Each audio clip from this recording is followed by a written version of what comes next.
दोस्तों, आज हम 3 फ़कीरों की कहानी लेकर आए हैं, जिसमें हम जानेंगे ईश्वर प्राप्ति के लिए कोई खास नियम की आवश्यकता नहीं होती है।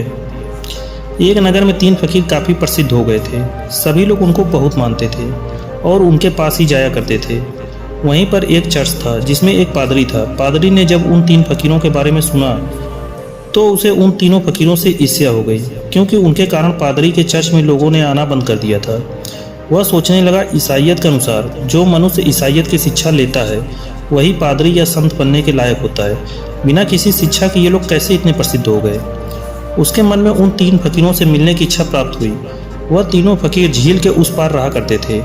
झील पार करने के लिए नाव की जरूरत थी, इसलिए पादरी ने नाव की व्यवस्था करी और उसमें बैठकर फ़कीरों से मिलने के लिए चला गया। जैसे ही वह वहाँ पहुँचा, उसने देखा तीनों फ़कीर पेड़ के नीचे बैठे हुए थे। उन्हें देखते ही उसने पूछा, क्या तुम ही हो वह 3 फ़कीर जो लोगों के बीच में प्रसिद्ध है? यह सुनकर फ़कीर कहने लगे, अरे हम कहाँ प्रसिद्ध हैं, हमें तो लोगों ने यूं ही प्रसिद्ध बना दिया है। हम इसके लायक नहीं हैं, हम लोगों से हमेशा मना करते हैं, हमारे पास मत आया करो, लेकिन वे मानते ही नहीं हैं। यह सुनकर पादरी मन ही मन खुश हुआ, अरे यह तो साधारण से लोग हैं, मैं ऐसे ही इनसे डर रहा था, इनको तो मैं अभी सबक सिखा दूंगा। पादरी ने पूछा, तुम तीनों आखिर करते क्या हो?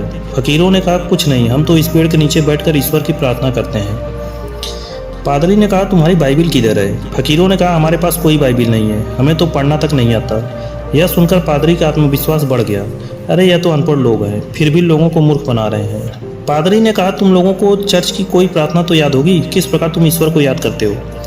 फ़कीरों ने अपना सर नीचे झुका लिया और लजाते हुए कहा, हमें कोई प्रार्थना नहीं आती, चर्च की प्रार्थना इतनी लंबी चौड़ी होती है, हम ठहरे अनपढ़, हमें तो याद ही नहीं आती। इसलिए ईश्वर को याद करने के लिए हमने अपनी ही प्रार्थना बना रखी है। यह सुनकर पादरी चौंका, अरे प्रार्थना तो प्राचीन होती है, सर्वमान्य होती है, तुम लोग तो बड़े मूर्ख हो, तुम लोगों ने अपनी ही प्रार्थना बना ली, बताओ क्या है तुम्हारी प्रार्थना? फ़कीरों ने कहा, हमने सुना है बाइबिल में 3 प्रकार की पद्धति प्रचलित है, इसलिए हमने इसको ध्यान में रखकर प्रार्थना बनाई है। हमारी प्रार्थना है, हम भी तुम भी तुम, ईश्वर कृपा करो। यह सुनकर पादरी जोरों से हंसने लगा, कहने लगा, तुम लोग अद्भुत मूर्ख हो। फ़कीर कहने लगे, हमें कोई प्रार्थना नहीं आती, प्रार्थना इतनी कठिन होती है कि हम तो उसे याद भी नहीं रख पाते, कृपया करके आप हमें चर्च की प्रार्थना सिखाएं। यह सुनकर पादरी कहने लगा, ठीक है। पादरी ने प्रार्थना सुनाई, लेकिन फ़कीरों को कुछ समझ नहीं आया। उन्होंने बोला, कृपा करके आप हमें फिर सुनाइए। पादरी ने दोबारा सुनाई। फ़कीरों ने फिर कहा, आप हमें दोबारा सुनाइए। पादरी ने फिर से प्रार्थना सुनाई। पादरी कहने लगा, चिंता मत करो, तुम रोज़ चर्च आया करो, मैं तुम्हें धीरे धीरे सब सिखा दूंगा।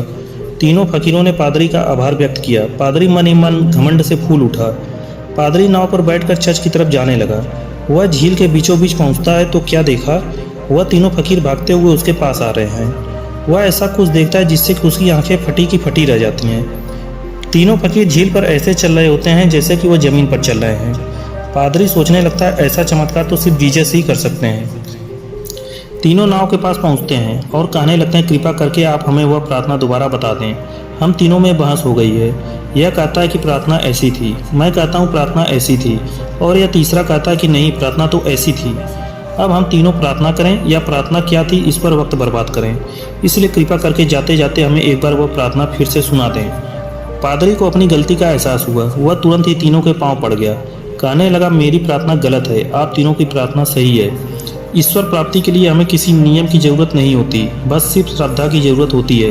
यह मुझे आप तीनों में दिख गया है। मैं समझता था कि मैंने बाइबिल की विधिवत शिक्षा प्राप्त कर ली है तो मैं सबसे बड़ा ज्ञानी हूँ, लेकिन अब मैं समझ चुका हूँ, कुछ भी रट लेने से व्यक्ति ज्ञान प्राप्त नहीं कर सकता। ज्ञान उसे होता है जो आप लोगों की तरफ प्रार्थना करते हैं, ईश्वर को याद करते हैं, और किसी भी शब्द क्रिया आदि की आप लोगों को ज़रूरत नहीं होती। आप सिर्फ श्रद्धा द्वारा ईश्वर को पा चुके हो।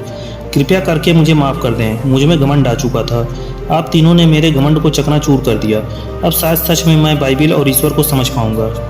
यह कहानी हमें यह समझाती है कि ईश्वर प्राप्ति के लिए हमें किसी नियम की आवश्यकता नहीं होती।